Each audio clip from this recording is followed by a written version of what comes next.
I want to talk to you about two specific styles of problems that utilize the electric field and electric potential. So there's some stuff about this that I think is going to be obvious, and a few things that are less obvious. I want to remind you, too, that with Gauss's law, it was kind of an inside to outside way of figuring out what the electric field was. Do you guys remember that? But in calculating the electric potential, it's kind of outside to inside. Remember that too? I hope. So what I want to do is I want to talk to you about a problem that is going to be in your homework, and I want to kind of go through some of the pieces with you. It looks like this.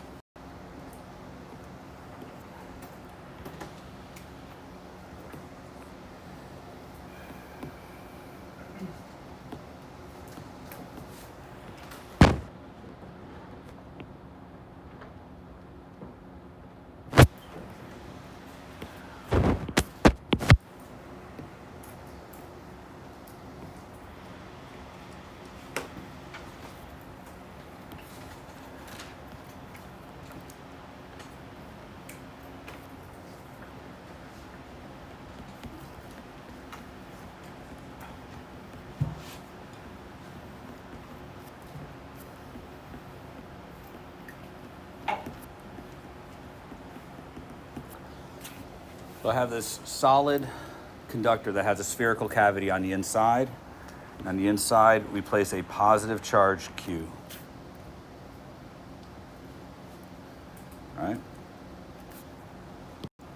I want to talk about it Monday, so send it to me. So I want to make sure that we understand that this area in here is metallic. Bless you. But out here, or inside, I've got a hollow cavity, that's a vacuum, and I have a single point charge at the center. You guys all good with that? So, just for kind of review, without proof, can you write out what the electric field is for, let's say, R less than A, and I'll make this A and that B. Can you tell me what the electric field is between A and B? Can you tell me what the electric field is for R greater than B? Can you just write it out without having to prove anything?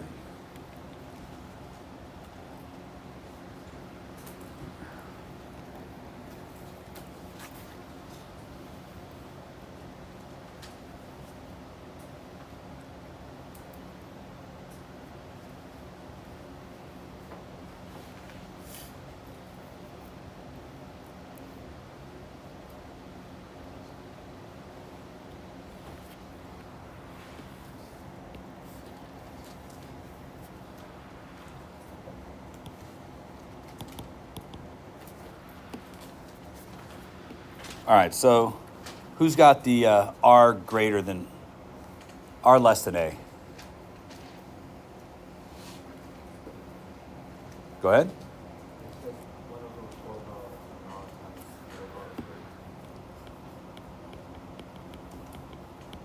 Yeah, that's all it is. Who's got for between A and B? Go ahead. 0. And who's got for R greater than B? Yeah. That's all it is. So, you can probably understand that if you couldn't come up with that, I'm a little frustrated. And I'm pretty sure there's a bunch of you didn't come up with that. Not a whole lot here, right? We know that there's going to be a bunch of charges brought to the inside of this shell. We know there's going to be revealing a bunch of positive charges on the outside of the shell. But ultimately, I guess that's capital Q, sorry. But ultimately, the total amount of charge on the inside surface of the sphere is negative Q, and the total amount of charge on the outside surface of the sphere is positive Q, a point charge out here would experience a force as if there's just a point charge Q this distance away from it. All good? All right. Here's where things get a little bit different. Let's say I wanted to go from someplace very far away to a point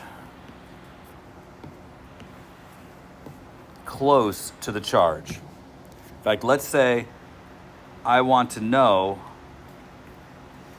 what the electric potential is a distance c away from my point charge.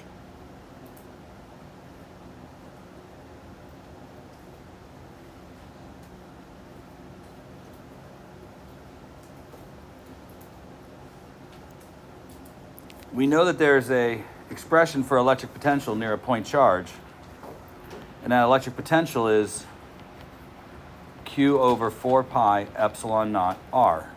It's not a vector, but that would be the electric potential anywhere around a point charge. And there's probably a desire to say that, well, the electric potential here must just be Q over 4 pi epsilon naught c.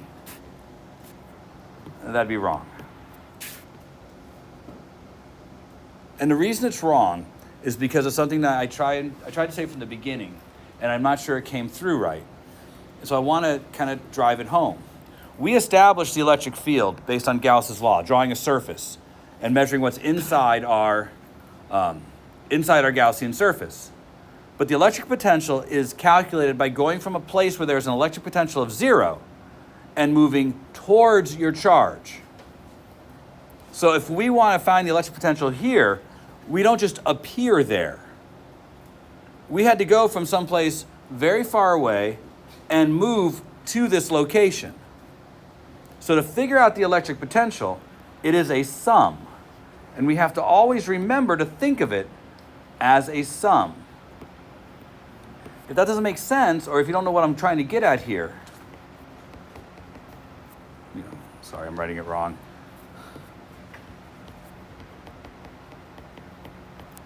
We established the electric potential from a point charge because we started at a place of infinity and moved towards a place where we were doing work to get our particle in a location. If we want to get to where C is, we had to start from infinity and go to here first. Because is there going to be any work going from this point to this point? Why is there no work going from the edge of the sphere to the inside of the sphere? There's no electric field. That's right. So there's no electric field, causes no work. The whole sphere, the whole metallic structure is all at the same potential because there's no electric field anywhere inside of it. So the truth is, because it's a sum, we first would have to figure out what is the electric potential here. That's based on the work necessary to get a particle to that location. And that electric potential, V at B, is going to be Q over 4 pi epsilon naught B. Now we have to move that particle from B to A. How much work did it take to go from B to A? 0. So the change in potential is 0. So at the inside edge, I'm still at this potential. Everybody good so far? But now I want to go from the edge A to C. So the change in potential to go from A to C. Well, I have to look at the potential at C, which will be 4 pi epsilon naught C, and subtract the potential at A, 4 pi epsilon naught A.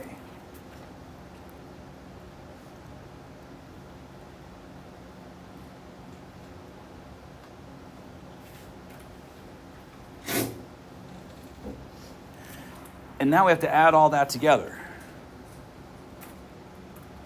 That's the total change in potential.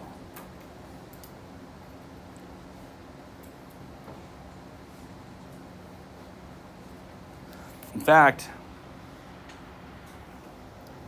consider having to do this.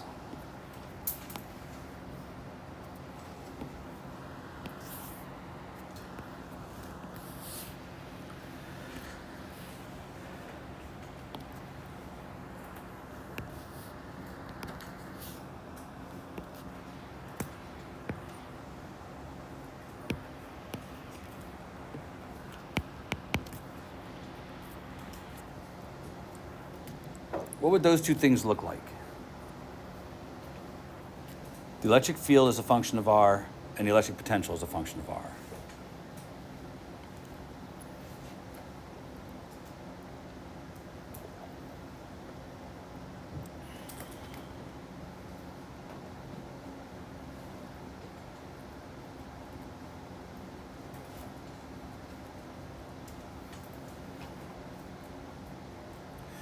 Oops, I made a mistake. I need to correct it. I'm sorry. Before you go any further, I have to correct my mistake because I would not feel comfortable. And it was just because I was in a hurry. My mistake is right here.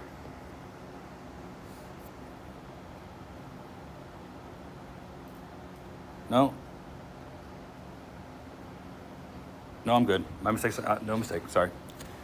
Sorry. Thought I made a mistake, I did not.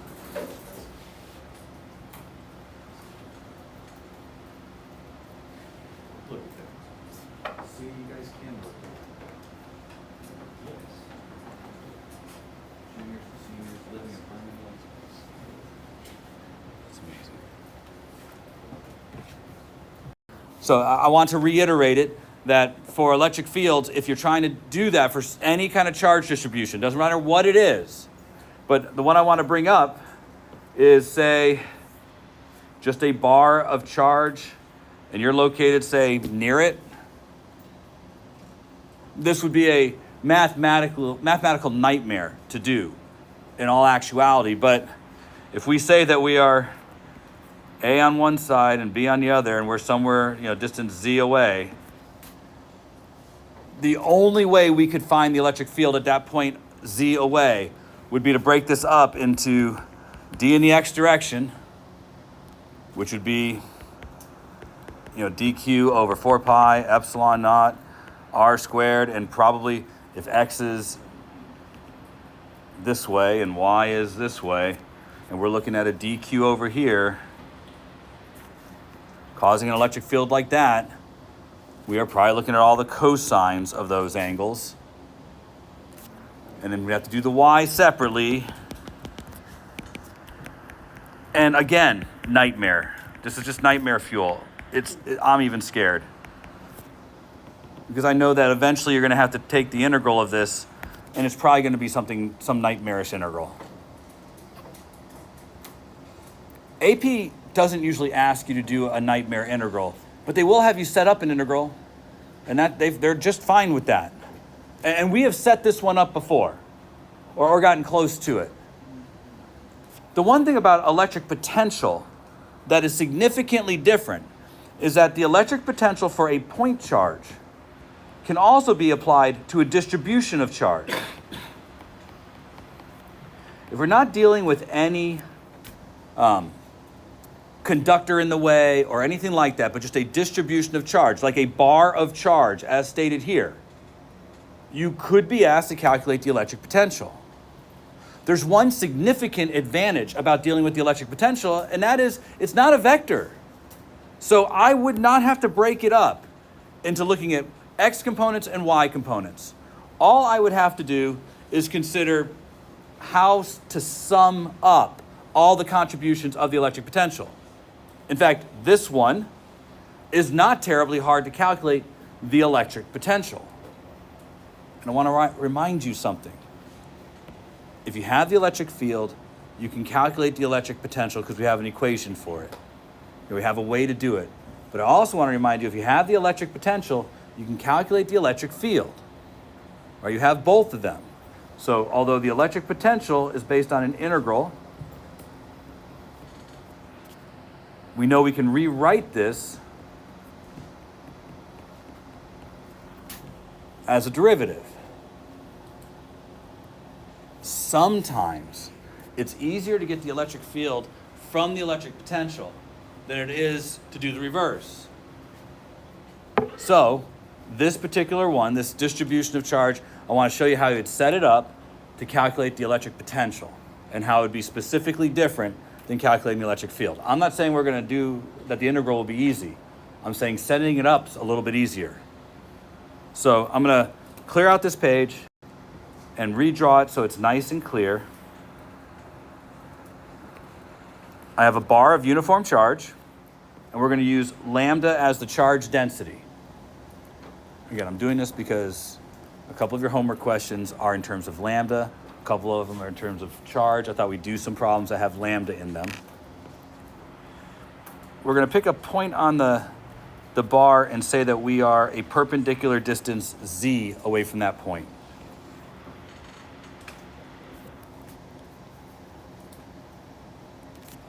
So this distance, z.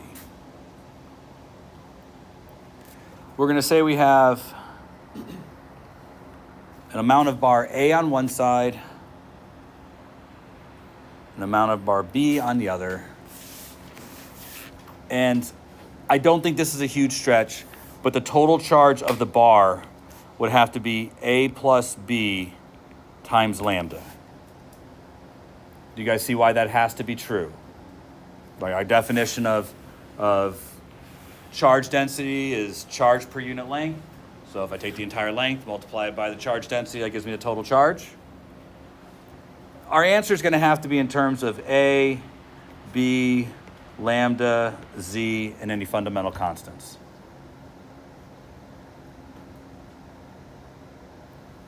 We're going to use that we can calculate the electric potential from a collection of charges by using this function. We are assuming that our reference point is at infinity. And a charge bar is going to look like a point charge if you get far enough away. Can we agree that at infinity, the electric potential is likely zero relative to the charge bar? I don't ask these questions for my health. You guys know that I'm asking these questions because these are the things that you're going to have to consider. Or worse, they're going to have an entire paragraph to set up this problem. And in it is going to be things like the electric potential as measured from the standard measuring area or the standard reference point. What they are saying is they're talking about being at infinity. And so you need to be able to let me pause this. All right, if you'll recall, what we have to do here is we have to find a way to isolate a single particle on the bar and then find a way to write dq in terms of that piece of particle. So I'm going to isolate a particle of the bar. I keep saying board. Of the bar. How about this one? Is that okay for you guys? That this is our piece right here. And it has value dq.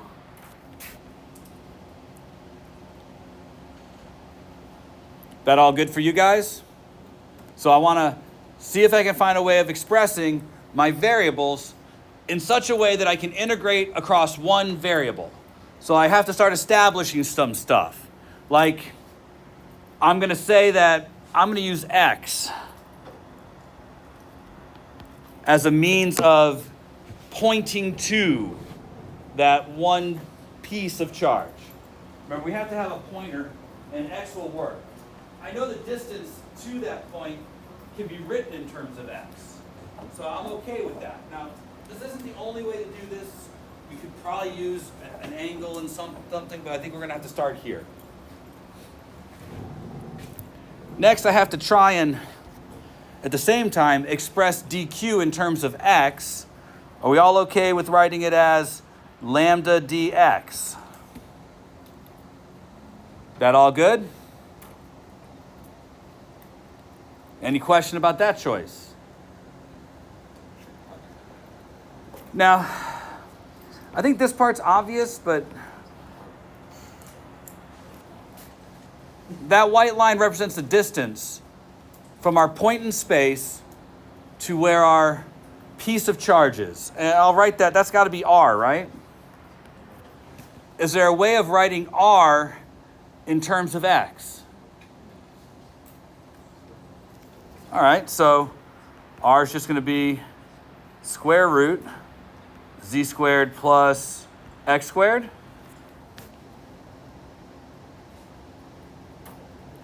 Now, we don't have to worry about any of the angle part. I don't have to put any cosine in there for the angle. I don't have to do anything to make that work out. It's just a simple sum. I have to add up every single piece of bar that contributes to the electric potential. So I think we can construct our integral now. And I think the whole thing will be in terms of x. So I start by pulling those pieces together. dq is going to be lambda dx. My denominator, 4 pi epsilon naught. And then I'll have z squared plus x squared to the 1/2 power.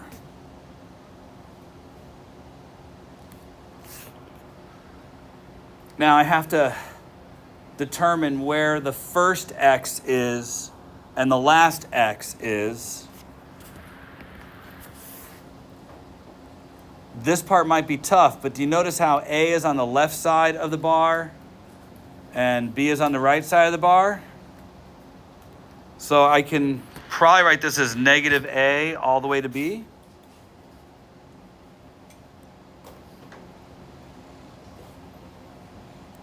That all okay? And by taking the integral of both sides, I'm getting the electric potential on this side, and then something I have to integrate on the right side. Now, I don't really want to do the integration. I do want to point something out. That for those of you who are in your second year of calculus,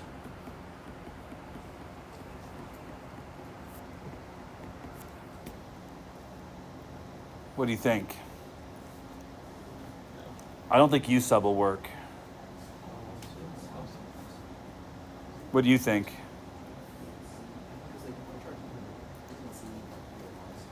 Z is a constant. If you think you have a method, give it a shot. But on the AP exam, they'd probably stop here. They probably wouldn't make you go any further. What I'm saying is they don't care as much about your capacity to do the integration. They compare more that you can put the integral together. So if you can integrate it, great, that's a wonderful exercise. You should try. But I'll also remind you that any integrand that's going to be on the exam will be on an integral chart that's on your equation sheet. So regardless of how complicated it is, they will have provided you with the antiderivative to take the integral if they are expecting you to do so. Everybody understand? So if you can do it, awesome, that's great, but that's not what's going to be on your test. That's not what I'm going to test you on. I will test that you can get to here. Does everybody understand? That's going to be on a test, your ability to create the integral. And there will be some integrals I will want you to execute. This one, let's see. I've got at least a bunch of you that have been through AB. Try it. Take a minute, see where you go. You'll understand why this won't be on a test. So as an alternate, you can measure that as theta and treat this like an arc length ds. And you can build this in terms of theta instead of being built in terms of x. It's an alternate. It will create a trig function that is equally difficult to integrate. But at least you'll start with a trig function and you can work trig identities. And that tends to work.